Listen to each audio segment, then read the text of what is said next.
Welcome to Future Consideration, SB Nation's NFL Draft Show of Record. That is Matt Ufford. He's our NFL guy. Hello, that's Dan Rubenstein. He watches college football. This is true. We are doing draft grades, and we are going to get into the AFC North. AFC North. Let's start with the Cincinnati Bengals. What do you make? Bengals, right off the bat, their biggest need was cornerback, where they're aging, and they solved that with Darqueze Dennard, a steal at 24. Absolutely. I really like that. I know that they still have Ben Jarvis, Green Ellis, and of course the second-round draft pick last year was spent on Gio Bernard, but I still like Jeremy Hill to replace the law firm. I think that he doesn't do anything special.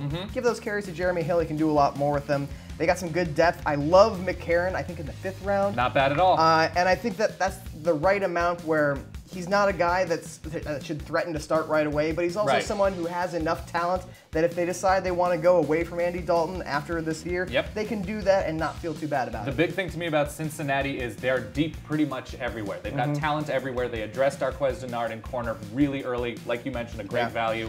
Matthew has them at a B-. I would even go as far as a B, just because I like that first-round pick so much. And they need a defensive end. Got that in Will Clark. I'd say B, B+. This is a good draft. All right, Steel City, Pittsburgh, your thoughts? They got Ryan Shazier and Stephon Tuitt up. They need defensive youth, in a big way.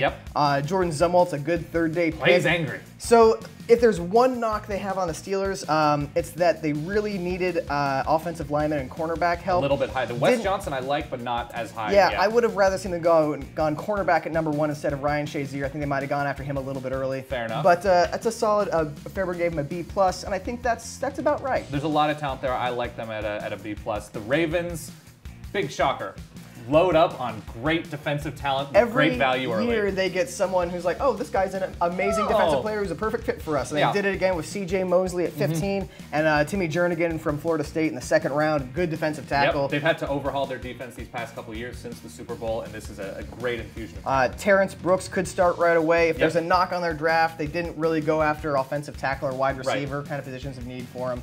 I know they signed Steve Smith, but he is 34 years old. They have their identity. I think the B+ there, again, is pretty perfect. I wish they would have gone a little bit more varied with it. Yeah, you can maybe swing it up to an A-, but I think B+ is about right for them. And finally, the Cleveland Browns. Man, what? Of course, they made all the news on the first night, but they came away with Justin Gilbert, who's clearly their cornerback of choice. Savvily traded backwards to get an extra first-rounder next year. And then they got, of course, Johnny Manziel. They're all in on Johnny Football. I would have liked them to go more around him. I mean, they grabbed the versatile offensive lineman from Nevada in the 2nd round, really early on. But more receiver, more offensive line, especially interior offensive line, I felt like would have been an advantage. And of course, with Josh Gordon getting a year-long suspension and not drafting any wide receivers. And they knew about it going in. Yeah, that's a little bit of a head scratcher. I'd say after the first day, they were looking at an A+. The following days, that's Fairburn gave him a B-. I'd say a B. I'm going to say B as well. We're going to agree. That's so nice when we agree. That is nice. I like that too.